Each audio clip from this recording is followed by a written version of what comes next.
नमस्कार मित्रांनो, सुस्वागतम. घरोघरी मातीच्या चुली या मालिकेच्या आजच्या भागामध्ये आता ऋषिकेश आणि जानकी फोटोशूट करण्यासाठी मस्त असे तयार होतात.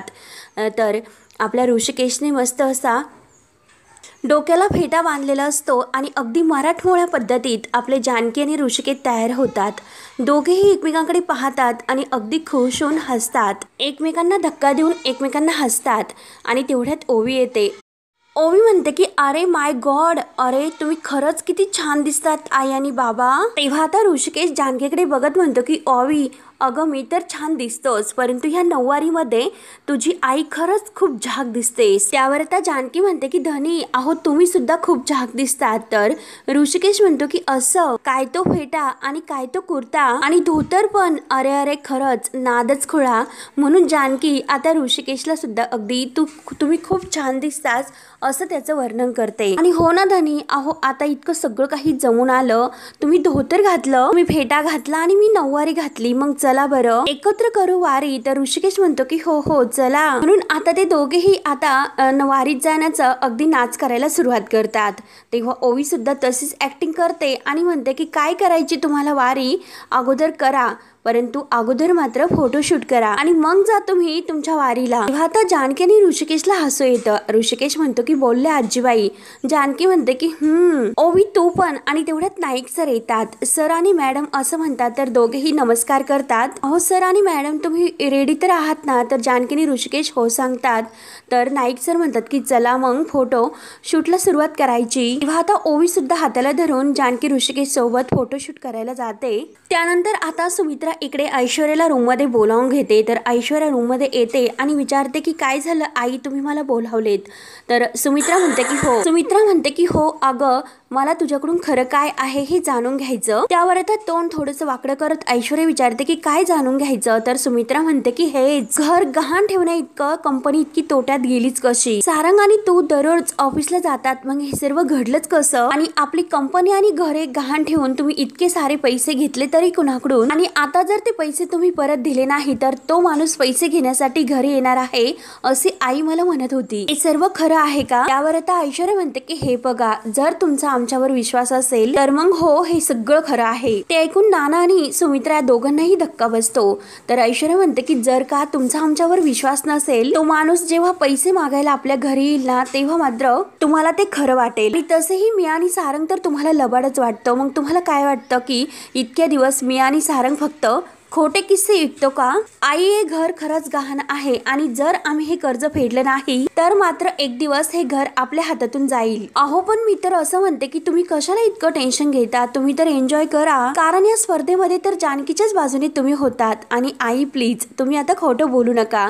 सुमित्रा रागाने ऐश्वर्याकडे पाहत असते. त्यावर आता लगेच ऐश्वर्या म्हणते की हे बघा, मी माझ्या डोळ्यांनी बघितलेलं आहे आणि जे मला माहिती नव्हतं तर ते आजीने सुद्धा मला सांगितले. आणि खरंच आई तुमचं काय चांगलं चाललं हो, म्हणजे तिकडे ऋषिकेश दादा जिंकले याचा आनंद होतोय तुम्हाला. त्यावर आता सुमित्रा म्हणते की का होणार नाही आनंद. आणि हे बघ ऐश्वर्या, अगं सारंग हरला याचं सुद्धा दुःख तर आहे मला, ऋषिकेश जिंकला याचा सुद्धा आनंद मला नक्कीच होणार, कारण तो सुद्धा माझा मुलगा आहे. तर ऐश्वर्या म्हणते की सावत्र आहे. सावत्र म्हटल्यानंतर नानांना तर खूप असा राग येतो. ऐश्वर्या म्हणते की हे तुम्ही विसरू नका आणि आई त्यांचा पुळका आहे ना तो सोडून द्या. या घरावर जे संकट आलेलं आहे त्याकडे अगोदर लक्ष द्या. आणि तुम्हाला माहिती नाही की या कर्जाची जी काही अमाऊंट आहे तर ती किती मोठी आहे. ते आई 5 करोड रुपये कर्ज घेतलं. ते ऐकून आता सुमित्राला आणखीन धक्का बसतो आणि नानांना सुद्धा. आणि ज्या माणसाकडून हे पैसे घेतलेले आहे तर तो माणूस एक नंबरचा सायको आहे. पैसे देताना तो तर खूप असा गोड बोलला, परंतु जर त्याला पैसे वेळेवर नाही दिले तो काय करेल याची सुद्धा गॅरंटी नाही आई. त्यावर आता सुमित्रा म्हणते की अगं हे सर्व तुम्हाला माहिती होतं, मग कशाला तुम्ही इतकं मोठं कर्ज काढून ठेवलं. एवढा मोठा निर्णय घेताना सुद्धा एकदा आम्हाला विचारावं असं वाटलं नाही का तुम्हाला. नाना सुद्धा असंच म्हणण्याचा त्यांचा अर्थ असतो. आम्हाला का विचारलं नाही, आम्ही तर जिवंत होतो, मग का आम्हाला विचारलं नाही. आणि आता मात्र तुमच्या या चुकीची शिक्षा सर्व घराला भोगावी लागणार आहे.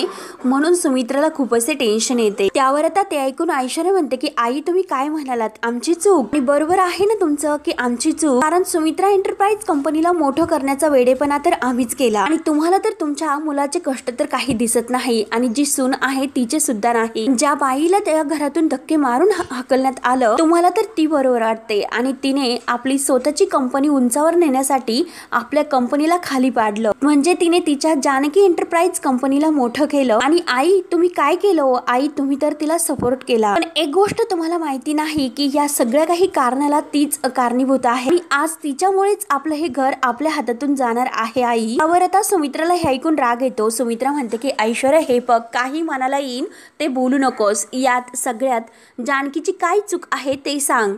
म्हणते की काय चूक आहे ती स्वतः सांगेल, कारण त्या श्री आणि सो या स्पर्धेमध्ये तिने प्रत्येक फेरीमध्ये चिटिंग केली आणि खोटेपणाने ती ही स्पर्धा जिंकली। तर आता सुमित्रा रागाने म्हणते की शक्यच नाही, जानकीने एकही खेळ असा खोटेपणाने नाही खेळला। हा जर तसं असतं तर सगळा गाव हा गोंधळात तिच्या मागे उभा राहिला नसता, हे लक्षात घे। नानांना सुद्धा अगदी तेच म्हणायचं असतात, तर ते खुणावून म्हणतात की हो हो सुमित्रा तू अगदी बरोबर बोलते। यावर आता ऐश्वर्या लगेच म्हणते की अहो सगळा गाव तर कुठे आई, तुम्ही सुद्धा तेथेच होतात, म्हणूनच हे सर्व प्रॉब्लेम झालेत। तर सुमित्रा म्हणते की बास, मला जे विचारायचं होतं ते मी विचारलं, आता तू जाऊ शकते। त्यावर आता ऐश्वर्या तेथेच उभी राहते। सुमित्रा मात्र चेहरा वळते आणि जे काही करायचं असेल ते मला आता यांच्याशी म्हणजे नानांशी बोलावं लागेल। म्हणून आता लगेच ऐश्वर्या ही आईंना म्हणते की हे बघा आई, मला यात काही करण्याची गरज नाही आणि कुणाशी बोलायची सुद्धा नाही।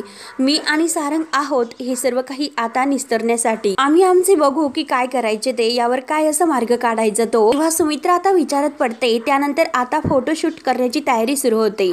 कश्यप सर आणि नाईक सर आता जानकीने ऋषिकेश या दोघांना उभं राहायचं सांगतात आणि ओवीला म्हणतात की बाळा ये बरं तू इकडे। ओवी त्यांच्याजवळ येते। सर आणि मॅडम तुम्ही या बरं असे उभे राहा। तर ओवी म्हणते की आई अगं थोडंसं हस ना। त्यावर आता ऋषिकेश सुद्धा विचारतो की ओके आहेस ना? तर जानकी म्हणते की हो, आणि फोटो शूट करण्यासाठी त्यांना मस्त असे पोज द्यायला सांगतात। तेव्हा कश्यप सर म्हणतात की सर अहो तुम्ही मॅडमच्या खांद्यावर हात ठेवा। त्यावर आता हसून ऋषिकेश म्हणतो की हो हो अहो सर ठेवतो ना, कारण ती माझीच बायको आहे। त्यावर आता जानकी हळूच म्हणते की ऋषिकेश अहो सगळ्यांना माहिती आहे, काही वेगळं सांगायची इतकं गरज नाही बरं का। आणि तेवढ्यात फोटो काही शूट होतात। तर ओवी पुन्हा धावत येते आणि आपल्या आईचे जे काही पदर वगैरे आहे साडीचा तो व्यवस्थित करते। तर जानकीने ऋषिकेशला खूप असं हसायला येतं आणि त्यानंतर आता मस्त असे फोटो काढले जातात अगदी वेगवेगळ्या पोज मध्ये। त्यानंतर आता नाईक सर म्हणतात की एक काम करा सर, तुम्ही ह्या बाजूने या आणि मॅडम तुम्ही ह्या बाजूने। आता खूप असे मस्त फोटोशूट होतात। त्यानंतर आता फोटो दाखवले जातात, तर कोणते सिलेक्ट करायचे म्हणून आदित्य कश्यप सर म्हणतात की हो हो इतके छान मस्त फोटो शूट झाले, लवकरच तुम्ही दोघे आता सुपरस्टार होणार आहात। त्यावर आता ऋषिकेश म्हणतो की नाही सुपरस्टार हो किंवा नाही हे माहिती नाही, परंतु आज मात्र तुम्ही आम्हाला जो काही सपोर्ट केला तर त्याने आम्हाला खरंच खूप मोठी अशी भरारी घेण्यासाठी मदत होईल। त्यावर आता जानकी म्हणते की हो खरंच तुमचे मनापासून अगदी आभार, या ऍपमुळे आमचं स्वप्न पूर्ण होणार आहे। त्यावर आता आदित्य कश्यप सर म्हणतात की हो हो नक्की, आणि तुमची ही जोडी आहे तर ती बॅनरवर अगदी सुप्रसिद्ध होणार आहे, तुम्ही दोघेही महाराष्ट्रात अगदी धमाका करून टाकणार आहात। त्यावर आता ऋषिकेश म्हणतो की हे बघा आदित्य कश्यप सर तुमच्याशी काहीतरी बोलायचं होतं, काही मुद्दे हे डिक्लेअर करायचे होते। त्यावर आता इकडे सौमित्रा आणि अवंतिका आईजवळ येतात। तर अवंतिका विचारते की आई ती ऐश्वर्या काय म्हणाली? सौमित्र विचारतो की अगं आई तिने नीट ऐकून घेतलं की उडवाउडवीची उत्तर दिली। तेव्हा सुमित्रा म्हणते की हो मी तिच्याशी तर बोलले, परंतु ती अशा भाषेत बोलत होती जशी तिची यामध्ये काही अशी चूक नाही। ती हे सुद्धा म्हणाली की आमची दोघांची सुद्धा यात काही चूक नाही, कंपनीला वाचवण्यासाठी आम्ही दोघांनी हे कर्ज काढलेलं आहे आणि जानकीमुळे ही कंपनी बुडाली असं सुद्धा ती म्हणाली, आणि आता तर आम्ही स्पर्धा सुद्धा हारलो, त्यामुळे आता आम्ही काय करणार आहोत। तेव्हा मी तिला सुद्धा म्हणाले की यातून मी काहीतरी मार्ग सुद्धा काढते आणि जमलं तर काहीतरी पैशाची व्यवस्था सुद्धा करते। तर अवंतिका म्हणते की हो ना, ती लगेच हो म्हणाली असेल। तेव्हा सुमित्रा सांगते की नाही ग, ती तर असं म्हणाली आम्हाला कुणाच्या मदतीची सुद्धा गरज नाही, आणि लगेच तोऱ्यात निघून गेली। त्यावर आता हे सर्व ऐकून सौमित्र म्हणतो की आई हे बघ मी तुला सांगतो की हे लोक सर्वजण खोटं बोलतात, काही घर वगैरे गहाण ठेवलं नसणार या लोकांनी, आणि जर हे घर गहाण असतं तर कर्ज देणारी माणसं आतापर्यंत शांत बसली असती का? आणि तेवढ्यात मात्र आता मार खाल्लेला सारंग हा घरी येतो। सारंगची काय अवस्था झालेली असते हे आता यांनी बघितल्यानंतर यांना अगदी धक्कादायक वाटणार असते, कारण त्याला इतकं झोडपलेलं असतं की त्याचा खिसा वगैरे सगळं काही फाटलेलं असतं आणि अगदी कॉलर वगैरे आणि चेहऱ्याला सुद्धा अगदी लागलेलं असतं। तेव्हा आई करत आणि अगदी रडत सारंग दरवाजात येतो। तर आता सौमित्र अवंतिका वळून पाहतात, सारंगची ती अवस्था बघून आता धक्काच बसतो. सारंग आता ऐश्वर्या ऐश्वर्या असा ऐश्वर्याला आवाज देत असतो आणि अगदी डोळे सुद्धा भरून येतात आणि अगदी रडत असतो. तेव्हा ऐश्वर्या दरवाजा उघडते आणि बाहेर येते आणि सारंगची अवस्था पाहते आणि तिला मात्र आता काही फरक पडत नसतो. सारंग केवळ आणि केवळ आपल्या ऐश्वर्याकडे पाहत असतो. तर सुमित्राला इतकं वाईट वाटतं, तिच्या जीवास तरी असा जीव तुटतो, परंतु ऐश्वर्यात थोडासा सुद्धा फरक होत नाही. आणि आता आपला जीवा आणि भावाचा आपला सौमित्र तरी सारंगसाठी धावून येतो.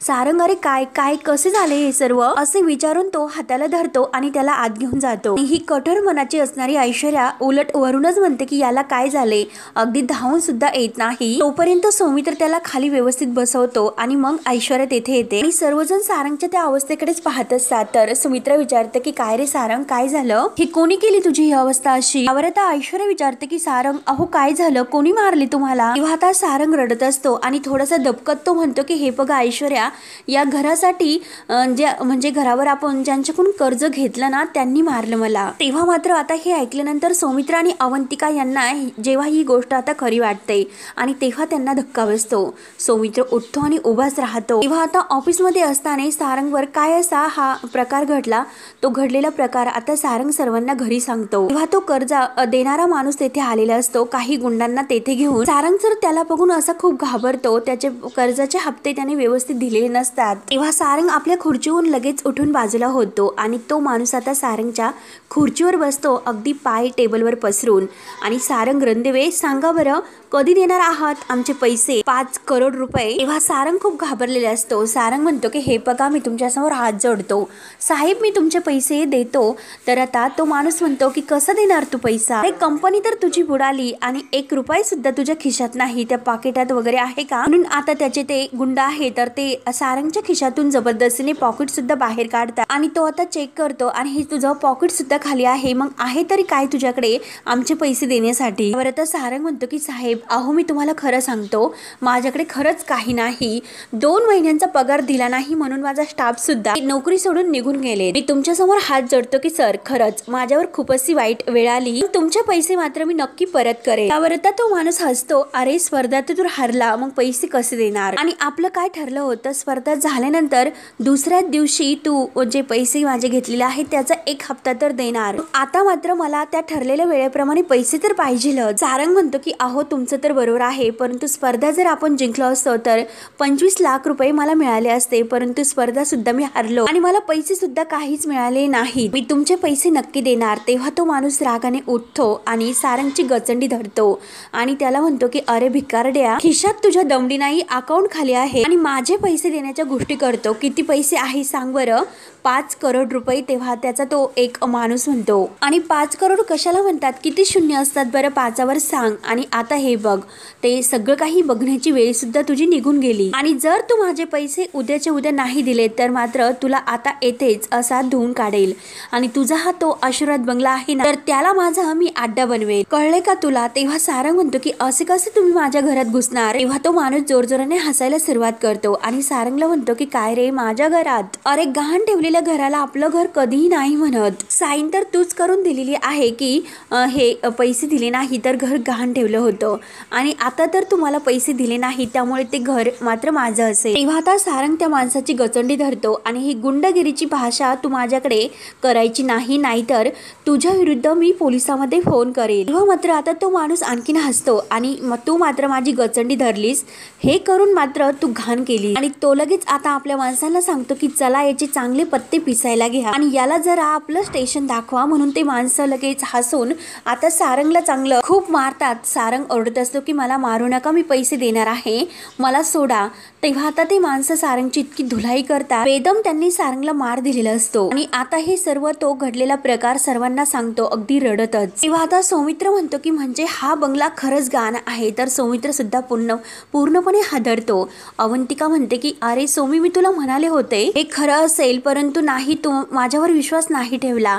तेव्हा आता सारंग म्हणतो की दादा हे सर्व खरं आहे, त्या लोकांनी मला जीवे मारण्याची धमकी सुद्धा दिली, तरी सुद्धा ऐश्वर्याला काही फरक पडत नसतो, परंतु आपल्या सौमित्राला, अवंतिकाला आणि सौमित्राला खरंच हे ऐकल्यानंतर अगदी धक्कादायक वाटतं. सारंग रडत म्हणतो की त्यांनी फक्त मला 2 दिवसाची मुदत दिलेली आहे आणि तोपर्यंत त्याचे पैसे दिले नाही तर ते आपल्या घरावर सुद्धा कब्जा करतील. होतील। हे ऐकल्यानंतर मात्र सुमित्राला आणखीन जब्बर धक्का बसतो। सुमित्रा म्हणते की परमेश्वरा, अरे सुमित्रा आता काय होईल रे? सौमित्र नाही, तू आत्ताच्या आत्ता जानकीला फोन कर आणि तिला या सर्वाची कल्पना दे, त्या दोघांना हे सर्व काही झालेले आहे ते सांग। तेव्हा आता सौमित्र म्हणतो की हे बघ आई, तू अगोदर शांत हो, दादा आणि वहिनीला काही सांगायला नको आणि त्यांना आपण काय सांगणार आहे आई, ऐश्वर्या आणि सारंग या दोघांमुळे आपलं घर जाते म्हणून त्या माणसांना आपण घराच्या बाहेर काढलं, त्यांच्याकडेच आपण आपल्या घरासाठी मदत मागायची का? आई काय बोलतेस तू? आई एक मिनिट तू शांत हो, मला माझ्या पद्धतीने विचार करून दे। तेव्हा आता सौमित्र सारंग जवळ खाली बसतो आणि त्या दिवशी तुम्हाला काय म्हणाला होता की तू जरीही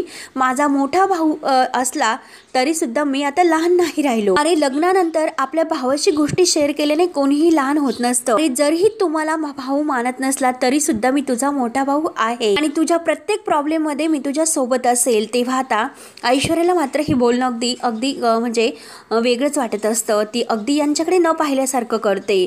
तेव्हा जेव्हा सौमित्र उठतो तर सारंग त्याचा हात धरतो। सारंग लगेच आपल्या सौमित्राला घट्ट असे मिठी मारतो आणि खूप असा रडतो। अवंतिका आणि सुमित्रा यांना तर अगदी हे बघितल्यानंतर छानच वाटतं, परंतु ऐश्वर्याला अगदी हे बघूशी सुद्धा वाटत नाही। तेव्हा मात्र आता इकडे फोटोशूटचे व्यवस्थित जे काही फोटो आहे तर ते सिलेक्ट होत असतात आणि सर्वांची चर्चा सुरू असते। तेवढ्यात गुलाबदादा जानकी वहिनीजवळ येतात आणि हळूच म्हणतात, वहिनी साहेब तुमच्याशी जरा महत्त्वाचं बोलायचं आहे, येता का इकडे? तेव्हा आता जानकीला थोडंसं टेन्शन येतं आणि ती लगेच गुलाबदादाबरोबर थोडीशी बाजूला येते। जानकी आणि गुलाबदादा बाजूला आल्यानंतर जानकी विचारते की गुलाबदादा, अहो काय झालं, तुम्ही इतके टेन्शन मध्ये का दिसतात आणि तुम्ही मला असं बाजूला का बोलावलं, सगळं काही ठीक तर आहे ना? त्यावर आता गुलाबदादांच्या डोळ्यामध्ये पाणी येत असतं। गुलाबदादा म्हणतात की वहिनी साहेब, अहो काही ठीक नाही, माझ्या कानावर एक अशी बातमी आली, त्यामुळे ते सांगण्यासाठी मी तुम्हाला इथपर्यंत आलो। त्यावर आता जानकी विचारते की काय हो गुलाबदादा, कसली बातमी बरं? तेव्हा आता गुलाबदादा सांगतात की वहिनी साहेब, अहो असं समजलं की सारंग दादांना त्यांच्या ऑफिसमध्ये कोणीतरी येऊन खूप मारले। ऐकून तर जानकीला धक्का बसतो आणि सारंगची काळजी लागते। तेव्हा आता जानकी म्हणते की अहो गुलाबदादा काय बोलतात तुम्ही, सारंग भाऊजींना कोणीतरी मारले आणि ते ठीक तर आहेत ना? गुलाबदादा म्हणतात की हो। जानकी विचारते की अहो त्यांना तर खूप काही लागलं नाही ना? तर गुलाबदादा म्हणतात की वहिनी साहेब, अहो घरी गेल्यानंतरच मला आता ते सर्व कळेल। त्यावर आता जानकी डोक्याला हात लावते आणि अरे देवा, असं कसं कोणी यांना इतकं मारेल? ते कधीही कुणाच्या आद्यात आणि मध्यात नसतात आणि साधी कोणाची दुश्मनी सुद्धा त्यांची नाही, मग त्यांना इतकं का मारलं? त्यावर आता गुलाबदादा म्हणतात की मला असं समजलं की सारंग दादांनी ज्या माणसाकडून पैसे घेतले होते त्या माणसाने सारंग दादांना खूप असं बेदम मारलं। त्यावर आता जानकी हे सर्व ऐकून विचारते की पैसे, मग सारंग भाऊजींना इतक्या पैशाची गरज का पडली असेल? त्यावर आता जानकी विचारते की कशासाठी, काही कळले का? तर गुलाबदादा सांगतात की ते काही कळलं नाही वहिनी साहेब, जेवढे मला कळले ते सांगण्यासाठी मी इथपर्यंत आलो होतो, पण अहो वहिनी साहेब मला तर हा खरंच खूप मोठा असा प्रॉब्लेम वाटतो। जानकी विचारते की प्रॉब्लेम, कसला प्रॉब्लेम? आणि तेवढ्यात मात्र आता जानकीला टेन्शन येते। त्यानंतर मात्र सौमित्राने आता त्या ज्या माणसाने कर्ज दिलेला आहे तर त्या माणसाला एका ठिकाणी बोलावून घेतो। तेव्हा आता सौमित्र सुद्धा गाडीतून तेथे त्याच्याजवळ येतो आणि तो सुद्धा गाडीतून सौमित्र जवळ येऊन गाडी उभा करतो आणि काय रे, तू फोन करून मला बोलावून घेतलंस का असं विचारतो। त्यावर आता सौमित्र म्हणतो की हो, मीच तुला फोन केला होता आणि तुला बोलावून घेतलं। आणि काय रे, कोण आहे तू असं विचारल्यानंतर सौमित्र सांगतो की हो, ज्याच्यावर तुम्ही आज हात उचलला होता ना त्याचा मोठा भाऊ। त्यावर आता लगेच तो गुंड म्हणतो की अरे आज तर 50 जणांना पटकवलं आम्ही, मग नेमकं तू कुणाचा भाऊ? तेव्हा आता लगेच सौमित्र आपल्या डोळ्यातील गॉगल काढतो आणि रणदिवे, सारंग रणदिवे याचा मोठा भाऊ। तेव्हा आता त्याला सारंग रणदिवे कोण हे आठवत नाही। तेव्हा त्याचा जो काही गुंड असतो तर तो म्हणतो ना अहो तो। तेव्हा आता ह्या गुंडाचे लक्ष देते की सारंग रणदिवे आणि हसायला सुरुवात करतो की तो 5 कोटीवाला, त्याला तर आज फटकवलं आम्ही। त्यावर आता सौमित्र म्हणतो की एखाद्यावर हात उचलणं हा कायद्याने गुन्हा आहे आणि त्यासाठी मी पोलिसात सुद्धा कंप्लेंट करू शकतो आणि तुमच्यावर गुन्हा सुद्धा। तेव्हा आता लगेच हा गुंडा हसायला सुरुवात करतो आणि काय, पोलिसांची धमकी कोणाला दाखवतो आणि कुठल्या पोलीस स्टेशनला तू अगदी आमचा हा गुन्हा दाखल करणार बरं?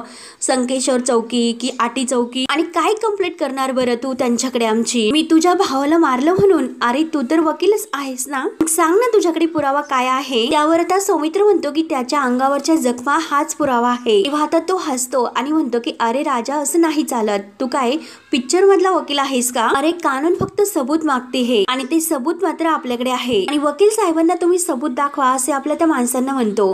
तेव्हा जेव्हा सारंगने त्या माणसाची गचंडी धरलेली असते तर ते मोबाईल मधील सर्व काही व्हिडिओ आहे तो सर्व आता सौमित्रला दाखवतात. सौमित्र जेव्हा हे पाहतो तर आता तो गुंड हसून म्हणतो की काय वकील साहेब, अहो कसा वाटला हा सबूत? दिसते ना तुम्हाला त्या व्हिडिओ मध्ये की तुमच्या भावाने पहिल्यांदा माझी कॉलर पकडली म्हणून आणि मग माझ्या माणसाने त्याची गचंडी धरली. तेव्हा आता सौमित्र म्हणतो की हा बघा, हा व्हिडिओ तुम्ही मधूनच काढलेला आहे. अगोदर तुम्ही त्याला धमकावलं आणि म्हणून सारंगने कॉलर धरली होती. हे सुद्धा मी कोर्टामध्ये प्रूव्ह करू शकतो. त्यावर आता लगेच हा गुंड म्हणतो की हे बघा वकील साहेब, आम्ही तुमच्या वकिलीचा आदर करतो. जे काही आम्ही केलेलं आहे तर ते कायद्याने केले आणि आता मात्र जे काही पेपर्स आहेत ते सर्व सारंगची सही असलेले पेपर्स तो आता माणूस सौमित्रला दाखवतो आणि येथे खाली तुमच्या भावाची सही सुद्धा आहे. आता सौमित्र जेव्हा ते पेपर्स पाहतो तर त्याला सुद्धा पेपर्स पाहून धक्काच बसतो आणि तो माणूस सांगतो की त्याने आमच्याकडून 5 करोड रुपये घेतले होते आणि त्याचा पहिला हप्ता आहे हा. स्पर्धा झाल्यानंतर तो आम्हाला पहिला हप्ता देणार होता आणि तसंही त्याने स्पष्ट लिहिलं आणि तसं जर झालं नाही तर आम्ही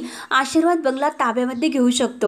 मग तुम्हीच सांगा की यात चूक कोणाची आहे? त्यावर आता सौमित्र म्हणतो ही जबरदस्ती आहे. मान्य आहे की तो स्पर्धेमध्ये हरला पण ते घर सुद्धा त्याच्या एकटेच नाही. तेव्हा मात्र आता हा माणूस म्हणतो की सर अहो त्याला आम्ही काय करणार बरं? आणि हे बघा व्याजाने पैसे देणं आणि व्याजासकट ते वसूल करणं हा फक्त आमचा धंदा आहे. अहो 5 करोड आहे ना, तुम्ही आमचे पैसे आम्हाला द्या आणि हा विषय संपून टाका. आता सौमित्र म्हणतो की विषय संपेल पण तो येथे नाही तर कोर्टामध्ये. नाही हो, मी व्हिडिओ सुद्धा पाहिला आणि सारंगला कॉलर धरण्यासाठी कोणी भाग पाडले हे सुद्धा मला समजलं आणि नेमकं तुमचा बिझनेस काय आहे हे सुद्धा माझ्या लक्षात येते. त्यामुळे आता मात्र आपण कोर्टामध्येच भेटू. तेव्हा मात्र आता सौमित्र गाडीमध्ये बसतो आणि तेथून निघून जातो आणि ही माणसं सुद्धा तर त्यानंतर इकडे जानकी ही आता घरी आलेली असते आणि जानकी टेन्शन मध्येच विचार करत असते. त्यानंतर तेथे ऋषिकेश येतो आणि ऋषिकेश तिच्या शेजारी ते खाटावर बसतो आणि जानकीच्या चेहऱ्याकडे पाहतो. तो इतका खुश असतो. जानकीला विचारत असतो की जानकी अगं काय सॉलिड असा फोटो शूट झाला बरं? अगदी सगळीकडे आपले फोटो असतील, पॅनरवर, मॉलवर, सगळं काही डिजिटल पोस्टरवर अगदी सगळीकडे आपले फोटोज असतील. अगं सोशल मीडियावर सुद्धा आपण दिसू. परंतु जानकी तर तिच्या विचारातच असते. ऋषिकेश सांगत असतो की जानकी अगं हे सगळं काही मला स्वप्नात वाटतं. आम्ही खरंच आयुष्यामध्ये असा विचार सुद्धा स्वप्नात सुद्धा केला नव्हता की आपल्या आयुष्यामध्ये हा दिवस येईल म्हणून. आपल्याला स्पेशल असं कॉस्ट्युम देऊन आणि इतकं छान असं फोटोशूट करून घेतलं. खरंच वाव मस्त. आणि फोटोशूट करण्यासाठी खरंच खूप मजा आली बरं का. आज खरंच खूप जगात भारी आणि अगदी श्रीमंत असल्यासारखं वाटतं. परंतु जानकीचं लक्ष ऋषिकेशच्या कोणत्याही बोलण्याकडे नसतं. ती फक्त सारखा त्या सारंगचा विचार करते. तेव्हा आता ऋषिकेश म्हणतो की खरंच जानकी अगं श्री आणि या स्पर्धेमुळे आपण महाराष्ट्रातील घराघरात पोहोचलो आणि तेवढ्यात त्याचं जानकीकडे लक्ष जातं. तो जानकीला म्हणतो की जानकी काय ग काय झाले? अगं इतका वेळ मी तुझ्याशी बोलतो, तुझं लक्ष कुठे आहे? त्यावर आता जानकीचं थोडंसं लक्ष हे ऋषिकेशकडे येते. ऋषिकेशला म्हणते की हो बोला ना. त्यावर आता ऋषिकेश म्हणतो की नाही अगं मी मगासपासून बोलतो परंतु तुझं लक्ष दुसरीकडेच कुठेतरी विचारात आहे. कुठे भरकटलीस तू अशी? काय झाले नेमकं तुझ्या डोक्यामध्ये? असं सुरू तरी काय आहे? तेव्हा मात्र आता जानकी म्हणते की अहो गुलाबदादांनी सांगितलं की सारंग दादांना कोणीतरी ऑफिसमध्ये शिरून मारहाण केली. त्यावर आता ऋषिकेशला सुद्धा थोडंसं वाईट वाटतं परंतु तरी सुद्धा तो स्वतःला सावरतो आणि जानकीला म्हणतो की बरं मग काय करायचे? त्यावर आता जानकी विचारते की बरं मग एवढंच का? अहो ऋषिकेश तुम्हाला काहीच वाटत नाही का? अहो ऋषिकेश सारंग भाऊजींना मारहाण झाली म्हणजे नक्कीच काहीतरी असा मोठा प्रॉब्लेम असणार. त्यामुळे मला खरंच खूप टेन्शन आले. आपण त्यांना भेटायला हवं. त्यावर आता ऋषिकेश म्हणतो की अगं त्यानंतर आपल्याला कायम टेन्शनच दिले आजपर्यंत आणि आज मात्र त्यांना त्रास होतो. इतका सोपा न्याय आहे देवाचा आणि जानकी तू सारखा त्यांचा विचार कशाला करतेस? अगं जानकी त्यांच्या घरात नेमकं काय चाललं ते सर्व सोडून दे. आता आपल्या आयुष्यामध्ये इथून पुढे काय घडणार आहे याकडे तू लक्ष दे. त्यावर आता जानकी म्हणते की अहो इतकं सोपं नाही इतकं दुर्लक्ष करण्यासाठी. सारंग भाऊजी तुमचे धाकटे भाऊ आहेत हे लक्षात ठेवा. त्यावर आता ऋषिकेश म्हणतो की जानकीची माणसं आपली कोणीच लागत नाही हे आता हातावर कोंदून घेऊ का मी? अगं जानकी तू त्यांचा कशाला विचार करते? तू त्यांना इतकी दया आणि माया दाखवू नकोस. आणि हे बघ जानकी तू परत तिकडे जाशील आणि ते मला नाही आवडणार. आणि एक गोष्ट मात्र लक्षात ठेव की जर आता तू परत तिकडे गेली तर आपल्या नात्यामध्ये अंतर येईल. त्यावर आता लगेच हे ऐकून जानकी म्हणते की काय बोलतात तुम्ही? अहो ऋषिकेश असं काही होणार नाही. वाटेल तसं बोलू नका. तर आता ऋषिकेश म्हणतो की नाही जानकी वाटेल तसं नाही. नाही तर तेच बोलतो की जे आहे ते. या स्पर्धेमध्ये त्यांचे चेहरे अगदी ठळकपणे मला दिसले. ज्यांना आपलं सुख बोचतं ना त्यांना झालेली यातना मला खरंच बघून काही फरक नाही पडणार. त्यावर आता इकडे सारंग हा पिशवी गरम पाण्याची ती शेकत असतो आणि तो आता ऐश्वर्याला सांगत असतो की तरी सुद्धा मी तुम्हाला समजावत होतो, आपल्याकडे फार पैसे नाहीत, जे आहेत ते अगदी जपून वापरा, परंतु तुम्ही ऐकणार कुठे, ऐकायलाच तयार नाही. त्यामुळे आता मात्र आपण काय करणार? ऐश्वर्या अहो काहीतरी करा, प्लीज काहीतरी करा. तेव्हा ऐश्वर्या अगदी शांतपणे म्हणते की बघूयात. तर सारंग म्हणतो की काय ऐश्वर्या काय बघूयात? अहो आपल्याकडे वेळ सुद्धा नाही, लवकरात लवकर डिसिजन आपल्याला घ्यावा लागेल. पैसे जर मी दिले नाही तर आज त्याने मला मारले, उद्या मारून मारून डोळे पांगळे करून ठेवतील ते लोक मला. एवढं करून ते थांबणार नाही, या घरावर सुद्धा जप्ती येईल. त्यामुळे नक्की आपल्याला काहीतरी ऐश्वर्या करावं लागेल, लवकरात लवकर काहीतरी करावं लागेल. ऐश्वर्या प्लीज तुम्ही विचार करा. त्यावर आता ऐश्वर्या म्हणते की सारंग अहो मी काय करणार आहे? तेव्हा सारंग म्हणतो की अहो ऐश्वर्या डॅडाला फोन करा, डॅडाला जरा आपल्याला मदत करायला सांगा, ते नक्की मदत करतील, कारण त्यांच्याच ओळखीची ती माणसं होती. त्यांना असं म्हणा की गोड गोड बोलून जरा मुदत वाढून मिळेल का प्लीज. खरंच ऐश्वर्या मी तुमच्यासमोर हात जोडतो, परंतु प्लीज तुम्ही तुमच्या डॅडाला काहीतरी मुदत वाढून घ्या, प्लीज तुम्ही तुमच्या डॅडाला विचारा. त्यावर आता ऐश्वर्या म्हणते की सारंग अहो मी असं काही केलं असं तुम्हाला वाटेल नसन का? माझं आणि डॅडाचं सुद्धा बोलणं झालेलं आहे.